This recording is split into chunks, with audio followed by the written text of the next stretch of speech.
Hello, friends, and welcome. This is episode 8 of Journey into Fandom, a podcast where I have guests on to discuss what fandoms and communities they're a part of, what their experience has been, what the memes are, and how toxic or wholesome it is.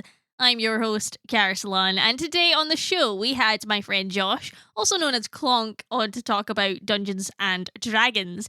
Clonk talked about how he discovered D&D, how it personally benefits him being able to roleplay as an introvert, and how these shared experiences with others can be really enriching in his life. Now, without any further ado, please join me on this journey into fandom.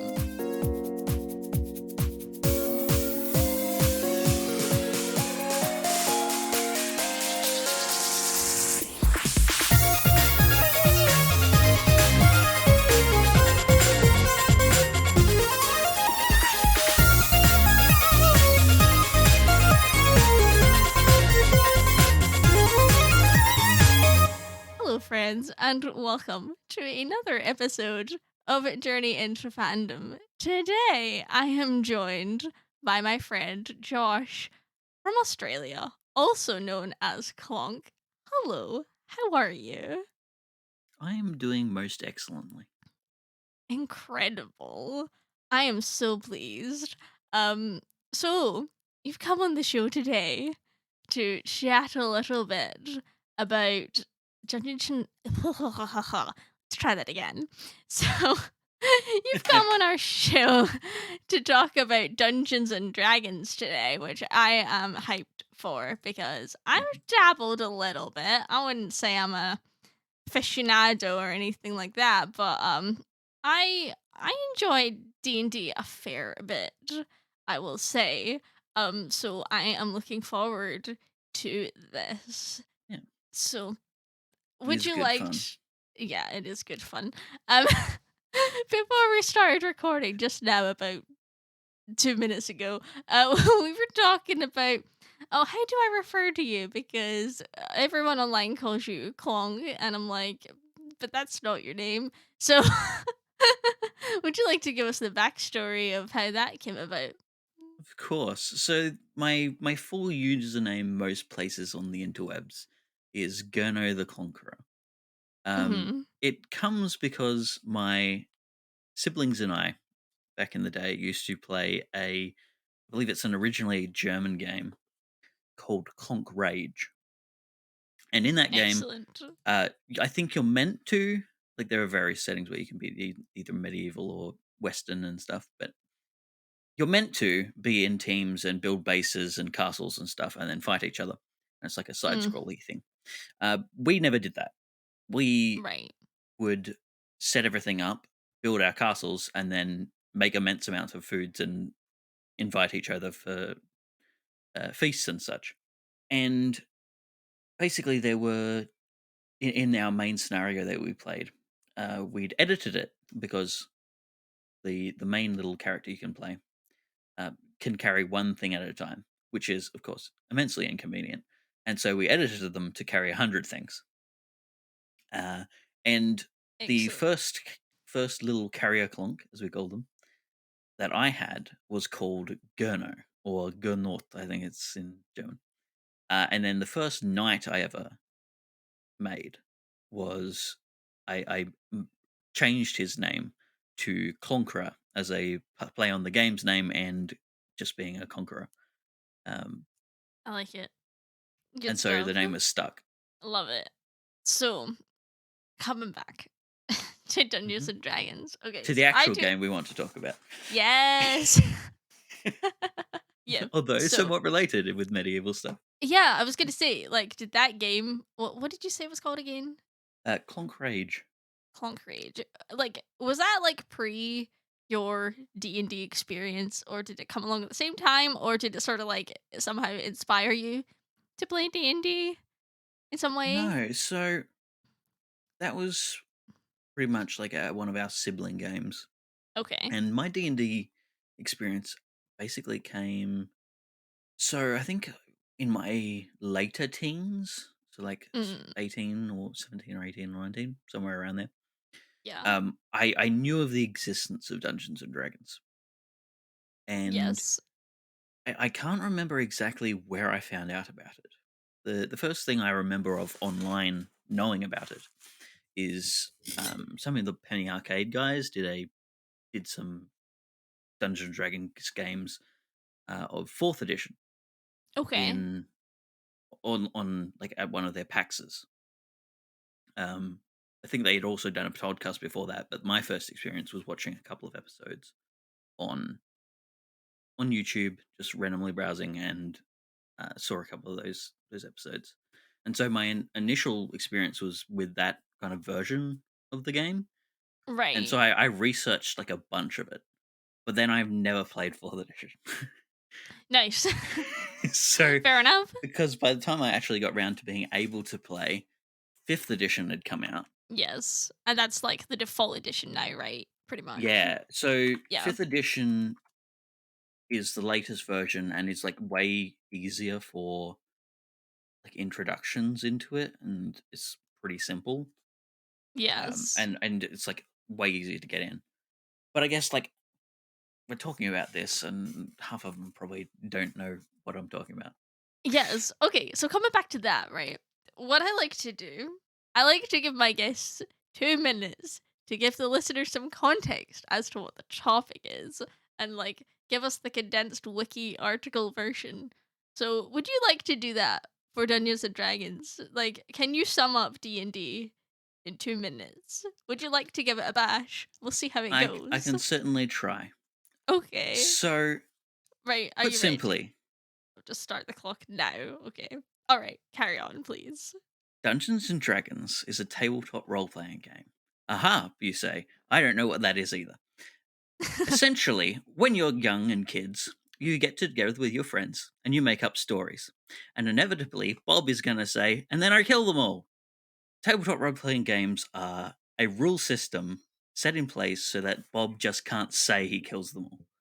Mm-hmm. Primarily policed by having your character pre designed and rolling dice to see how successful you are at particular actions and how much you can do before it's someone else's turn.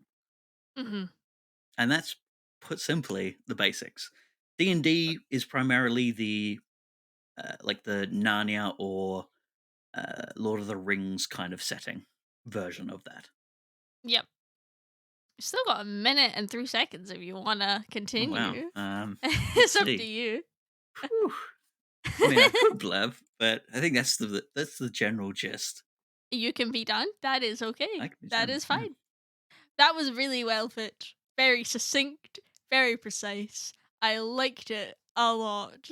Um I think that most people will have heard of D&D, have some kind of knowledge on it, especially Yeah. because Recently, it's it's had a massive resurgence it has had a in resurgence. popularity. Things like, shows like Stranger Things and, this kind of whole 80s nostalgia, because that's really when it originated. Although I'm pretty sure there are many like older versions of the same thing.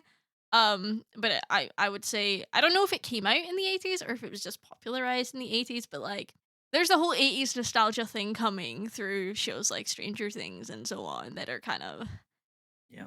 Yep. um, that are featuring D&D as a main plot point, if you will, or a sort of background setting to what's actually going on. So I Mm. think, yeah, I don't know. It's just much more in the public eye, if you will, or in the people's consciousness Yeah. currently. I mean, So when you go on Twitch and you have a a single show that can get upwards of 50,000 people watching at any one time, you know that there's definitely some extra popularity going on. yes, indeed. So you spoke a little bit about how you got involved in D&D, but how did you start to get like really invested in it? Like, or when did you start playing D&D? How long have you been doing that for? So I believe it was around, what would it be? So it would have been slightly after that. So it would have been, what am I currently? I'm currently 26. So rewind the years. Would have been 2015, 2016, or something like that. Okay. I had moved down to uh, the big city, which I hated. Hate the city. And was doing study down there, and basically of an evening, I was looking more into it to see if there was some way of playing it, um, and I came across a site called Roll20, and it's like a basically an online version of a tabletop where you can built in roll dice and everything's set up for you basically, build your Yes. characters, and so I applied for a couple of campaigns, got into one, and started my journey there. Yeah, the first couple Wonderful. of campaigns I joined, I think, basically ended like super quickly. Just whether it be the DM got into other things and had to give up or what have you. I think one of them was much longer running, and then I believe it was in the would have been that Christmas. We basically took a break over New Year's, Hmm. and I never heard back. Oh Just no. it's the whole game seemed to stop. So myself and one of the other players were equally confused. Um, and basically we finished up there, and at that point I was kind of getting slightly tired of um how flaky everything was, and so I started making Right. my own campaign, Hmm. my own world, and everything, and setting it up that way. Which Excellent. so basically well, the way the game is played, for those who don't know, is that you're generally trying to make up a story, and some of you will play the main characters in the story, and then the DM is the guy who basically sets up the rest of the world and guides the story and who you're actually fighting against and etc. Essentially, like the author, if you will, but then the main characters in the campaign actually decide what they're doing. Yeah, they're Um, very much involved. It's very much a collaborative effort. So yes, I started being the author instead because then I'd actually know I knew it was going to happen then if I set it up. Yeah, and I think it's interesting having dabbled a little bit. So I used to play Pathfinder, which I think you know about, which is Yes, funny yeah. because it's not a very good introduction to D&D. It's much more complicated. It's very similar. Like most of the rules are pretty much the same, but it's just like the layout Mm. of the rules and things is much more complex. Yes, yes. Pathfinder is if you are already into the game and really want to get into the nitty gritty of making your character do exactly what you want him to do. Yeah. So I don't know, but I played that for a little bit with some pals at university for maybe like 3 years. Had a few characters and so on. And then I kind of stopped playing after that squad just sort of dissipated. But what we used to do, because I think one of the things that's really fascinating about D&D and about how other people play D&D is that everybody plays it differently. So in our campaign, we would have like one universe, but different people in the group would take turns DMing. So Mm. we would have one person do one campaign within the universe, and then another person take another campaign after that one was wrapped up. And we had one of our DMs was much more harsh than the others. And it's like if Yes, you rolled a crit one, so that means if you roll a one, that yes. means you failed miserably at whatever you were trying to It's do. basically the worst you can. Whatever you're doing the worst job you could have done at it. Right. He would just take that and be like, "Oh, the worst outcome possible has happened." So he Hmm. would kill people off by doing that. So that's how I died, is because I rolled a crit one, fell off Yes, a um fell off a floating ship, busted my neck, snapped, dead. It was really heartbreaking. I was disappointed to lose my character, but yeah, he was really harsh. At that, so we tried to roll saving throws. Nothing happened. So rip yeah. Harley Ginger. Yes, there are those who take a one as you didn't do it very well, and then there are those who think a one is the universe conspires to have the worst outcome possible for Yeah. you. So Yeah. I I think that's really fascinating how people DM differently and how people play differently as well. Like there's many hundreds of different kinds of play styles you can do with it, and that's really interesting to me. So tell me a little bit about how you play D&D, about your Yeah, so approach. I think it is a bit that way in that D&D and tabletop role playing games in general.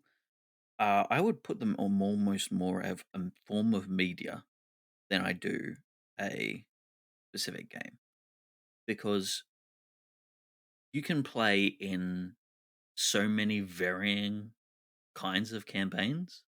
There are games where it is more of a comedy than it is like a high fantasy and adventure, and then there are those Right. where it is like nitty gritty. Like as I said at the start, the difference between whimsical Narnia and the dark harshities of Lord of the Rings. Mhm. And I tend to go for more of the whimsy. I'm heavily into the more imaginative whimsy side of things Yep. than I am the nitty gritty. I can Yeah. throw in some emotional moments and such, but the more cheerful is definitely more my style. I tend towards D&D as an escape rather than a method to delve into the truly deep nuances of life. Yeah. And I think that's interesting because D&D isn't about policing people and saying, "Oh, you can't do that." It's about collaboration, but I think if you go more hardcore, it's harder to maintain everybody's comfortable with everything that's happening, right? Yeah, yeah. So, yeah, I think I would agree that I enjoy whimsical things more. I mean, I did try to make a more edgy character one time with it like a really tragic backstory and so on. But she kind of was like the antagonist, and then it was sort of like she comes back as an actual character. But then that was sort of I never got to fulfill that in any way. I never got to. There was no resolution to that because then we all graduated and moved away. I Mm. never played D&D again. So unfortunately, I still have that character on the back burner. Never did anything with it, but whatever. What can you do? Yeah, and I think that's relatively common. I think there's a reason why Disney, for instance, is so popular, whereas horror is more of a niche appeal. Um, Yeah. there's something about the horrors of real life that being enough to deal with, and then having an escape from that is something very attractive to some people. And while there definitely is the groups that will be more into the darker side, I think most people would at least throw in some element more of the whimsy than the dark. Mhm. But there are people for Yeah, everything, and that's right. it only takes one read of a subreddit to find the varying different opinions and the different ways people play, and that's fair enough, really. That's true, and I think it's really good when DMs are able to incorporate different people's styles and make it work. I think that's really actually very skillful, and I don't know if I could do that because I mean I want to say like a big picture kind of thinker, but I'm not good at detail. So I tried to I wrote like half a campaign and never got around to actually running it. Mhm. Um So maybe I will one of these days, who knows? But Yeah, that's actually brings up another point in that one of the other ways that different DMs vary massively is in how much is pre-planned and how much is improvised. oh yes, absolutely. So I am so heavily improved. I have the benefit of the fact that my job is extremely boring. Basically, I mow lawns for a living, which gives me a lot of time on the endless treadmill to just be thinking about stuff. So I do think of certain things while I'm working, but I never write anything down. I don't pre-plan maps or anything. It's usually off the top of my head when we're happening, which makes it Yeah. a lot easier to deal with a lot of things because it's not like I can turn up to a session and say, "Oh, I forgot to plan this," and now it's not being going to be as good. But like means that I can be at least somewhat consistent in that way. But there's also that attraction of like pre-planned maps and things, and that you can see all over the place. I mean, one of the most popular streams is Critical Role, which is voice actors, like professional voice Yeah. actors, who then have their own home game and now have it streamed. And the appreciation they have for like things like Dwarven Forge, like sculpted terrain and stuff, is something truly, I think, admirable and amazing. But like there are different styles, and people, as I say, it's a genre. There's so many different things that you can make out of a movie, say, and yet Right. it's still a movie. Yeah, yeah. And I mean, we could get into other role playing games, but we're not going to do that because I think we'll be here all day. Um, We would be but you here can, ad infinitum. yes. Uh, but you have things like Starfinder, which is Pathfinder but in space, or one of my friends, Richard Kirk, runs a podcast where they play the D20 Future Show, or they play D20 Future, and that's like a superhero kind of game. Hmm. There's many intellectual properties that have their own version of role playing games. I've played. He actually ran a couple sessions of The Expanse RPG, which was really Hmm. fun actually. So if you're into that, if you're into more action, if you're into romance, like literally anything, there's a campaign out there for you. Yeah, there's literally a game called Made RPG, and I will Oh, say that Made RPG has one of the best character creation systems in the world. It is so fun, and anyone I've heard playing it or played it with has always commented that this is maybe exactly how they actually make animes. Because you can get anything from like a vampire with who can just summon bazookas out of nowhere to, oh man, that's Wha why have I never heard of this? Why have we never ran this in our server? That's amazing. honestly, we should I should run I'll a game have of anime RPG for you guys. It'd be that would be hilarious. hilarious. Um, going off track. Well, great. What about your current campaign? Tell me a little bit about what's happening. Do you want to give us a summary of the story so far, and then we can Sure. delve into the fandom stuff? So I'm currently playing in a Pathfinder one, which is based in like almost a Japan setting, which was is extremely fun. But the one that I'm mainly DMing currently, which has been going for this current iteration of it, we've had like a couple of people who have gotten into work and then moved. But this current iteration with this current group of players and characters and stuff, we just finished up actually a 3 year long campaign. Oh So that's wow. pretty much most weeks that it's occurred for 3 years, and yeah, it just finished up like the big end of the story, which was quite interesting. So basically, we had a weird robot bard who was like the drummer boy for a big robot army before the campaign. Wonderful. We had Love it. a basically a weird lady from a weird shadow realm who Nice. found out through the course of the campaign that she was essentially this world's version of Gretel, from Hansel and Okay. Gretel. Only the witch in the gingerbread house had made her, out of sugar, spice, and everything nice, to tell everybody that they'd stuffed her in an oven so that she Oh wouldn't be bothered. no. And then we also had uh, a guy who was basically Doom Guy and who would basically fall asleep for a whole bunch of time, then wake up to do some important thing, and then go back to bed again over thousands of years. Wonderful. And then we had the random human who was just there and was a A knight. random human. Yep, he was just a knight. Eventually, they found out that he was like a changeling or something, but I think don't he didn't even know that at the start. And we had all this random hodgepodge of characters, and then they just went out into the wilderness and made a barony, and that was the entire story. Wonderful. That's great.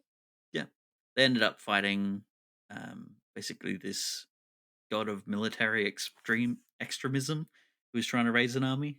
of like weird robot demons, Nice. which sounds way more fantastical than it ends up being half the time. For instance, you think of an anime with weird robot demons, and it's like, woo! And then when it comes into D&D, it's just like, oh yeah, well, I mean, they're robots. Sometimes they have wings. Let's see how it is. Yeah. Interesting. Yeah. And it's funny when you mentioned, oh, it's not actually that fantastical all the time. That's some of the fun of D&D is like doing the most mundane things, just having your Mhm. character like sit in a tavern and chat to people or like engage in Mhm. a game of poker or things like that. And it's really those like for me, I think it's like those little moments outside of the battles and so on, that really bring the world alive, I think. Mm. I And don't know those what you little think about that. mundanities, one of the weird side quests that happened in that game was the robot basically adopting this orphanage and founding this orphanage because as a robot he didn't know how kids worked and just wanted to be their friend and like work out how they functioned and what they thought about things and uh, yeah, adorably cute little interactions, just like these side things that in in our world seem so totally mundane and almost like get neglected because they are so Mhm. mundane. And then in these kind of fantasy worlds, we get to see them in a bit of a different lens. And I think that's one of the things I find. I think people are finding it in media now and such that like is that quite often a theme or a like a life lesson or something is Mhm. can be found in a wonderful story. But when Yes. the whole point of the story is to tell that life lesson, it gets grating. Yes. And I think we're finding that a lot with modern media is that either there is nothing edifying or nothing beneficial to come out of it. It's just purely for entertainment, or the message that they're trying to give you is so shoved down your throat that it is at the expense of the story. And I Right. think that D&D especially is kind of a way people are turning to get that story, that full story, and that exploration of themes that is finding hard. It is harder to find in quite a lot of the modern TV shows. Yeah. That's so interesting because so this might come out of nowhere, but I'm really interested to hear your perspective on this. And I don't know if I've ever asked you this at all, but as a fellow person of faith, a believer in Jesus Christ, right? So, Hmm. a lot of people in the Christian community fear D&D, right? Like, I mean, I don't know if it is so much these days, but certainly in the 80s there was the whole Satan panic around it and Hmm. so Yep. on, right? Um but what you're saying there is that you find D&D like a way to like explore these deeper themes like more personally to you than watching stuff on TV or whatever. Um and yeah, I don't know. I'm just really interested in that because I think so many people in Christian communities like don't see any value in D&D at all. Yeah. So I think it all boils down to what I said at the beginning, in that D&D is a form of media, and Yeah. just like movies, the things that people can then make with that form of media can take on many different forms. Mhm. And I think there is something to be said about the fact that people can use things unhealthily in D&D. For instance, like you could make a character that is like rather evil and obnoxious just for the sake of being evil and obnoxious. Mhm. However, I think it's the same as any other form of media where like people can make the most toxic and horrifying films, Right. and display the worst of relationships and glorify them on the screen. And similarly, you can do the same with it, but you can also, at the same time, you wouldn't remove all. movies from existence because some people utilized the media in the wrong way. I think the same is with D&D in that used in the proper way, you can get an amazing amount of benefit out of it. There are people nowadays who are using D&D as like a form of therapy, um, whether it be for like children who actually have learning disabilities or what have you. Um, it is also amazing for teaching math because the amount of math in D&D is staggering. Um, Yeah, and then I also get there are lost. just yes, especially Pathfinder where there's a +1 for everything. Oh my goodness me. And yeah, and then there's quite often, especially actually in my own experience, is that I am not the most social creature. I am incredibly introverted, and I can get burnt out from social engagement pretty quickly. Hmm. But there's something that makes it easier to have a conversation and get into a conversation when you are not yourself. You're pretending to be someone else there. When I do, like sometimes over Christmas or New Year's, I will go to caravan parks and put on kids programs.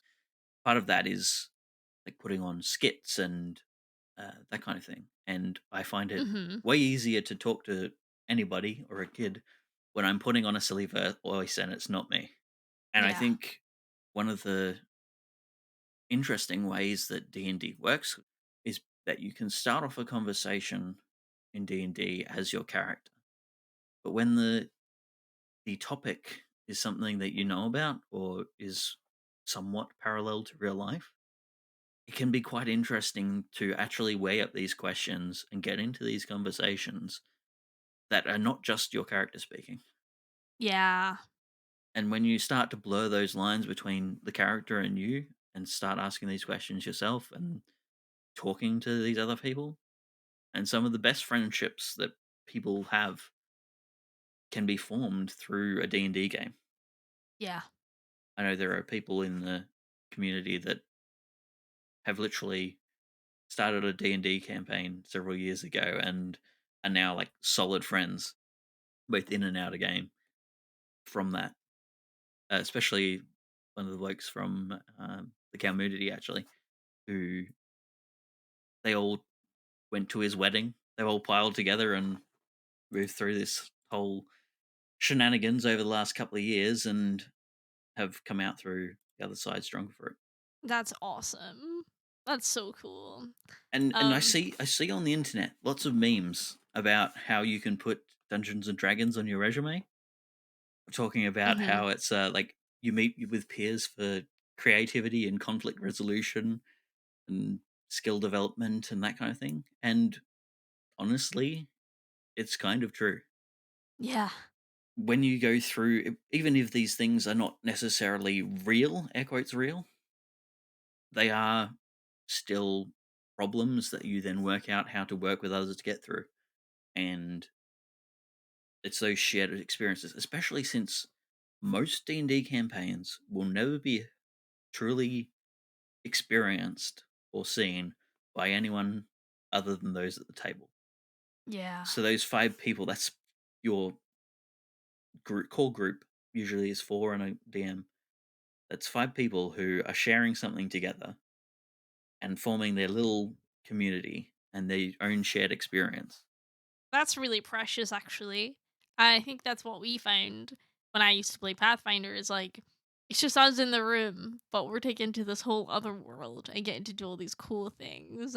And then, you know, be communicating with each other the whole time because I mean, if you go to the cinema, whatever, with your friends, I mean, there's something that you're doing together, but you're not interacting in any way.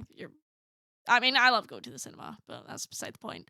But like, you're just watching it, right? And then afterwards, you can be like, "Oh, that was good." Blah blah blah. What did you think? But D&D is like so rich in that experience of just like being with other people. And it's really interesting, actually, what you said about being able to sort of put on another persona and you find it easier to interact with others. Because I think that's part of what Andy Placides was saying in episode 2 about that's one of the reasons why he loves cosplaying, is because he finds it easier to, put on a costume, go to a convention and meet people than if he was just walking around himself, being himself. So I think that's a Absolutely. really cool thing that D&D allows you to do. And it gives you something to talk about. Because one of the Yes. worst things for an introvert or someone less socially adept is small talk. Mhm. I can talk all day about theology or something where I actually know about, but if you ask me about the weather, I I don't know what I'm doing. So how's the wet? No, kidding. Interesting. Yeah. Oh, it's so good. That's so interesting. And I think it's amazing that you're able to take so much positivity from D&D. Um, and it be and not just a thing that you do for fun, although that is the point ultimately, but you can take so much from it. That's awesome. Yeah. Well, I think it's time to get into fandom discourse. So, where do you interact with the wider D&D community, or do you interact with the wider D&D community at all?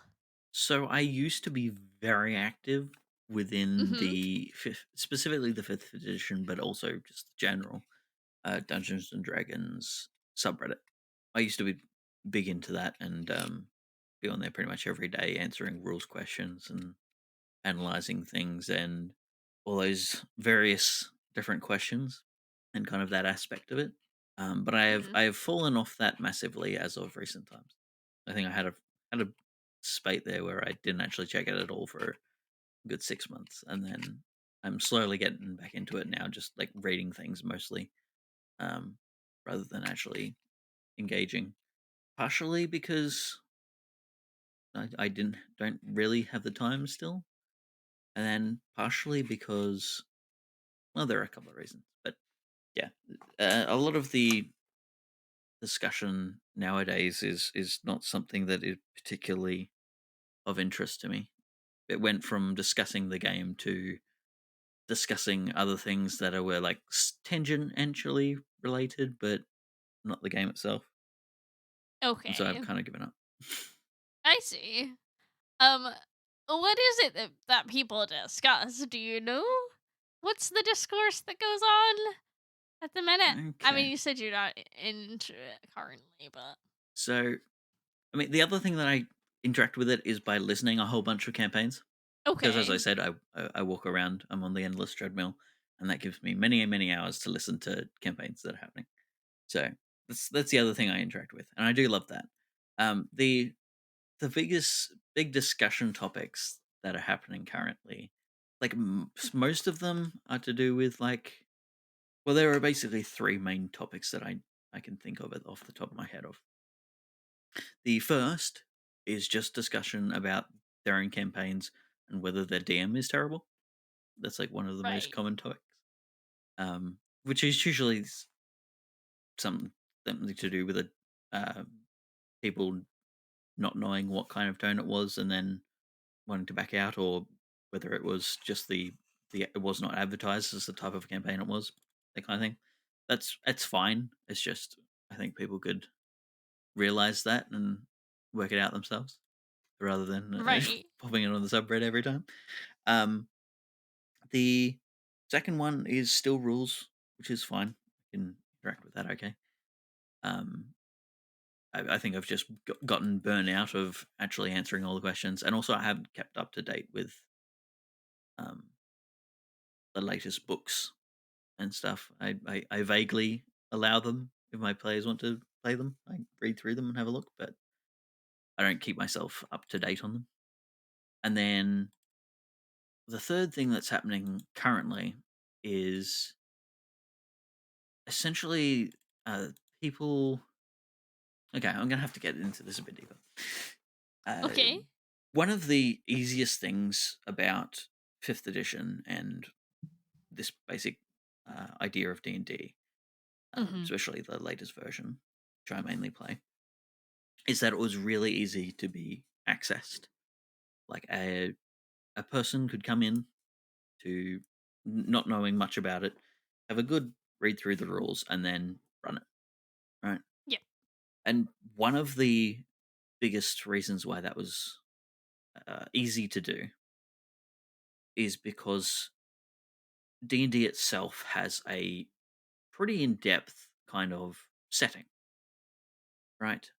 Which includes like what different creatures are like, where they live, what different cities are like. The other thing that it has is that it has rules for different races, and not in the real world type of races, but like actual different like creatures. Like you can play as a regular human, sure, but you can also play as an elf or a weird like a raven person, um, or something like basically all these various different creatures that are different in their own right. Right. But I think the issue that has been raised is that um, these they call them races, and part of what has happened is people have taken the kind of the same discussion on race in the real world, and whether rightfully or wrongly they've stated that like races in D&D have drawn inspiration from real world stuff. Right. I don't exactly know exactly how that works, but it used to be that these races had specific cultures. Some of them would not even be like you'd have the monsters and stuff um, that weren't Hmm. necessarily like, but basically, yeah. Anyway, there's this dichotomy. But the issue is that each race would have this certain kind of a culture, right? So you would have Yes. the Makes dwarves sense. with the dwarves, like the Lord of the Rings dwarves who love mining and drinking and all that kind of thing, and love money. You have the elves who are graceful and everything. But the issue is people have taken this idea of like the terribleness in real life of saying that certain races are this way and um, basically profiling them based on that. Hmm. And then they have stated that this is the same thing that's happening in D&D. Like these like fantasy stuff of elves and dwarfs are the same thing, which is sort of strange because I can't understand where they draw the line between stereotyping and an actual culture, Right. right? So basically, what started to happen is that the D&D races that had cultures. If someone says that they want to play like an elf that didn't grow up in elven society and stuff, normally Hmm. you would just discuss that with your particular DM, your particular author, and see if their setting was different or working with them in a way to have that be reflected in your stats, right? Right. And so, like for instance, if you were an elf, right, but you wanted Yeah. to have grown up somewhere else, you could have talked to your DM and you could say, oh, "Well, I was wondering if I could have them not be all fancy and have this wonderful work with fancy swords, but instead have proficiency with a hammer," right? Uh-huh. But the thing is that instead of going about it that way, they kind of want to make the rules themselves completely agnostic to the setting. Okay. So basically, elves in the book, like if a new you could come to D&D and just read an elf in the book, because of the setting of that D&D uses, they use mainly like a Tolkien-esque elf to base their elf on. But then that is like one way an elf can done.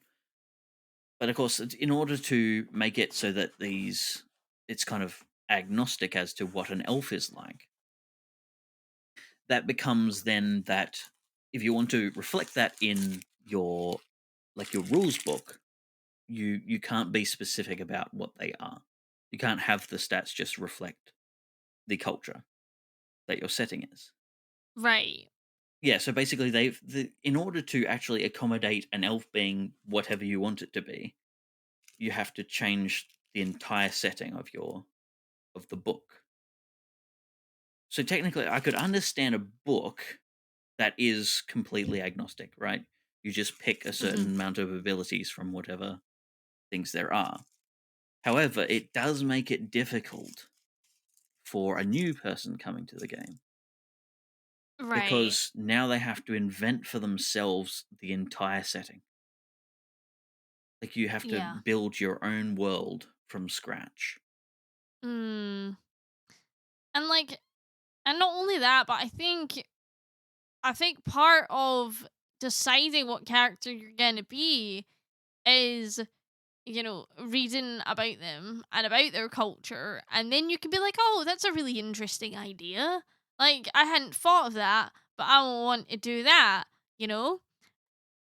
Yeah, Um, and and I think that's weird to just take that out completely. yeah, and I think there are specific stories that can be told based on a setting. For instance, within D&D, it may be not like your, for instance, a an orc, right? Hmm. In the setting that we have in standard 5e, they were extremely strong and had like very hardy, but they didn't get bonuses to anything else, and so they were better at being a barbarian, let's say, because they were Hmm. big and could wield an axe good. But you could have this story of a orc being like studying and overcoming that detriment essentially Yeah. by force of will and a struggle. Whereas if you make it kind of setting agnostic, then you have this idea of him overcoming the detriment, like overcoming the struggle. But Hmm. in reality, you just walked in there and you've got a +2 to intelligence because you decided that's what you wanted anyway. Right. So there isn't really Yeah. like you can say, by story I've overcome this detriment, but you haven't actually overcome any actual detriment. Yeah. It kind of takes away the weight of that decision that you just made it, you know? Yeah. Um, Interesting. So that's what's going on right now. Yeah, Is so people are there's this big discussing that. discussion, and I can see there's upsides to it. For instance, one of the things that's come out of it is that people are um, more willing to do that discussion with the DM. Like more DMs know that that's actually a thing and talking about it. Of like, uh, okay, yeah, you don't need to stick to the exact because it was always that. I mean, these are the stats we give them, but you can talk to your DM and maybe your stats will be different. Hmm. And but like a lot of people probably worked under the assumption that you just use what was in the book. So the Yeah. discussion is great because it's kind of brought in this a bit of flexibility, I think, into some DMs' minds. Hmm. But at the same time, I don't know that the benefits have outweighed the loss of Yeah. like the loss of character, especially in the setting that 5e is based on. You're almost taking away the cultures of these different races in order Yeah. to make it so that you can be anything. And also, if anything, it almost makes things more stereotypy because instead of a book saying, "Okay, here, this is what a general elf is," now it is someone else coming along and seeing an elf and saying, "Ah, yeah, this is what an elf is." Hmm. Whereas, like, yeah, if you have that kind of DM prerogative, you can have a setting in which elves are way different. Requires a bit of homebrewing, but you just need to one look at the subreddit and know what homebrewing is. Like, so homebrewing is just making up your own stuff basically, or editing it. Um, and so yeah, as you get more experienced, you can homebrew things and make elves different or dwarves different or all these varying different things. But I think you're losing the availability to new people by like watering down your setting. making it harder. Mm, interesting. Yeah, I guess that's a big consideration, really. Hmm. Um, because you're kind of forcing everyone to homebrew. Then some people just don't want that pressure of, oh yeah, I got to come up with all this. Like I'd rather just take it from the book. There's Yeah. nothing wrong with that. You already have a lot of people complaining about the fact that 5e doesn't give you enough answers to things, and now you're trying to make it have less answers. Right. Right. Because 5e, one of 5e's Interesting. big like design considerations is that they want to leave things up to the DM, so the DM can like have input, and I think it's like meant to be that they have flexibility to be to have people come in and ask questions, and you have that a specific way in your game. But of course, if you don't have an answer in the book, it becomes incredibly difficult to then police something that is now obviously just a choice you've made. Mm, excellent. So you mentioned earlier, quite a bit ago, about some of the campaigns that you follow.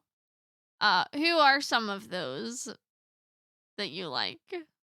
Okay, so probably the big one that is most popular that I listen to is Critical Role. That's Yeah, the probably one of the most well known ones that people will commonly come across. yeah, I've Um, heard of that. I've never listened to it, but I know what it is. a couple of the others are Acquisitions Incorporated. That's kind of a big main one that happens at PAXs, like some of the organized uh, cons that go around. Um, Mm-hmm. so I listened to that. They have like a secondary campaign called the C Team, which I also listen to. Um, Nice. there's one called the Unexpectables, which is few YouTuber folks that have worked on things like a bridge series and stuff, getting together to do it. Um, Nice. I listened a lot to the Roleplay Crew, which are streamers. Um, I'm now listening to a couple of campaigns by a friend I met through one of the communities that we're part of. And then another couple, I think, but I can't remember them off the top of the head. One that's more risque, but still very funny. If you can live with that, uh, is one called Dungeons and Daddies, which is about it's about some fathers who are like thrown into the fifth edition setting in order to rescue their sons that have got trapped in there. Nice. So it's a little bit more natural. It's a lot more of the risque kind of thing, but still exceedingly good fun. That sounds funny. Yeah. Cool. So there are a bunch of them. Yeah, yeah, there's so many. There's so So many many. people that stream and record their sessions. Mm. Um yeah, and why not, I guess. May as well share your journey with the world if that's what you want to do. That being Would you said, I ever mean, I record my own sessions, but mainly Mhm. for listening to myself for notes so that I have them in my head, because Yeah. otherwise I would quite easily forget. Yeah. Would you ever consider posting them at all or There are actually a prob couple out there on the interwebs. Ooh, I Um, can put that in the show notes oh, if you so phew, I desire. wouldn't. Okay. I I can mean, note do that as they well. exist, They exist. but they're not like Cool. something that I put up myself. I think there Right. are a couple. Actually, there's my sister has put up a couple on her channel, so I could probably let you link them. Because I did a couple of short sessions with um, her and some of her friends that we played for a bit.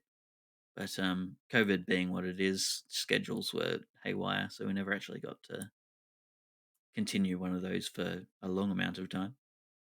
I Mhm. think it's possible that I would either stream or turn one into a podcast at some stage. Yeah. It's just a matter of finding the time to actually edit them and get them all sorted. Because Yeah. I briefly considered it earlier this year, actually, but since since my job is outside and being on an endless treadmill, I think we've had a total of 3 days throughout the entire pandemic where I've not been able to work. Right. So yeah, I do not have excessive amounts of time where I can actually do anything. Um, and Yeah. plus, I spend It's a way too much struggle. time with my sister just hanging out and doing things. So Mm-hmm. Excellent. That's fair. Understandable. Um, K dramas take so much time to watch. they do. They're so long, and like every episode is long as well. Um, so but yeah, maybe that should be another episode we could do. Have your sister on chat about K K dramas. dramas, yeah. That Yep. that would be funny. Well, great. Is there anything else you want to say about the D&D fandom as a whole? Anything you like to mention? I don't think so, but like I will say that if D&D, um, you try it and it's not for you, but because of like the setting, there are so many other tabletop role playing games out there. There's almost Yes. guaranteed to be something out there for you, um, as long as it is not purely the fact that you hate rolling dice or are just super uncomfortable making up a story. Then that's probably that's like fine. It's not for you, not your type of media. But if it's just the setting or the complications of the system, go for it. There's literally a Yeah. system out there called Roll for Shoes, where you're just rolling a single dice or two dice and just seeing whether you're successful or not. Oh, the game is so Excellent. cool because literally the first thing you can do in the game is roll to see if you have shoes on if you want to. And it's Great. entirely up to you what you're rolling for. Love it. That's great. And then you can have the skill. Amazing. I have shoes. Add a two. Yes. And I know that we've mentioned it, but I would quite like to give One Piece D&D a bash one of these days. We'll Yes, that'd be we'll good. see. That would be a lot of fun. I don't know if we'll ever get round to it, but I hear there's I'd also love to. an Avatar: The Last Airbender one coming out, so I definitely want to give that Oh a swing as well. yes. And there's interstitial that I have ran myself actually once last year during lockdown with my family. Yeah, I did the that. Kingdom That was Hearts quite esque good. one. It Yeah, is, yes, it's based on Kingdom Hearts. It was really good fun.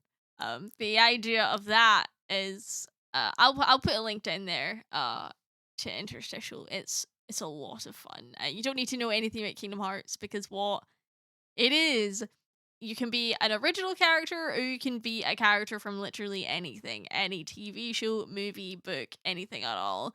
And you just throw all these random characters together from all these different universes and just throw them out there and see how they do. And hmm they travel to different worlds. And it's all about the relationships between the characters, which I think is really fun. yeah. As a character driven person. Um, yeah, there's a podcast of it also. So I recommend it. I think it's so fun. Yeah, there are so many different systems with so many different There's so focuses. many. Yeah. Um, but D&D is also good. It's Mm, also fun in its own right because yeah, you can do so much with it. It's what I mm. really like about it. Um, And it's one that a lot of people are familiar with. The general fantasy sword and sorcery, going in and slashing down some weird dragons or monsters, weird skeletons. Basically, if you watched a good fantasy movie or the Lord of the Rings, you know you know the setting, and that's kind of the yeah. one of the big attractions of it is how easy it is to just go, oh yeah, I know this, getting into it. Yeah, it's familiar. Yeah. Well, awesome. Would you like to give us a review?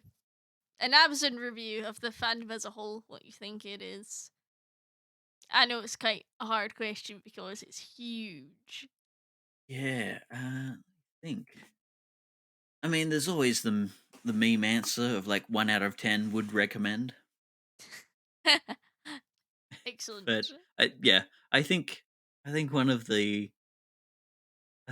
best ways to explain most things is the old Steam review, where it's like so many hours into it, spent into a game, Yep. and said, "Oh yeah, it's all right. It has its good, Got it has you. its bad, but if you find the right people, you've got a wonderful place to be." It's one of the I Great. think it's like we mentioned in one of your other podcasts. It's about the people it's about your personal corner that you curate. Because when it comes down to it, in order to have a good D&D experience, all you need is 4 other wholesome people that you like, Yep. and like That's the it. same thing. And you're done. You're good. Yeah. You've got, That's well, in my experience, upwards of 3 years of fun times and excellent story. Yes. Amazing. Well, Josh, Mhm. also known as Clonk, thank you so much for coming on Thank you for my having me. show. It was a tremendous chat, and I think we covered a lot. Yeah. Really, really enjoyed it actually. So thank you so much. And do you have anything you would like to plug? Any social media or anything? I don't know. People can follow you. Not really. I am No, that's extremely fine. reclusive on the internet. I That's am all in my right. little pockets, and I curate my little corners, and then That's anything fine. else I leave to the whims of the universe. That's great. I like to give people the opportunity if they're like, "Oh yeah, I do this," but that's cool. So maybe we'll have you on again another time. That'll be fun. Uh, but Yeah. If people excellent. want to contact me, I am on Twitter at Clonkerer. But other than that, I am not really that big of a public figure. Neither am I. Let's be real. I'm just here. I'm just doing my I'm just a thing. man doing what I like, trying to live my life. Absolutely. I Well, think that's that's what most great. people are. That's a good way to be, honestly. Not trying to do anything big or what have you. Just, keeping it real. I like that. Hmm. well, Nice. well, thank you. So that was Josh. I really loved hearing about how D&D has positively impacted his life, and in particular how D&D can inform his personal faith. My name is Karis. You can follow Journey into Fandom on Twitter at j_into_fandom. I am at Carson Ford on Twitter. That's CARYSSONFORD.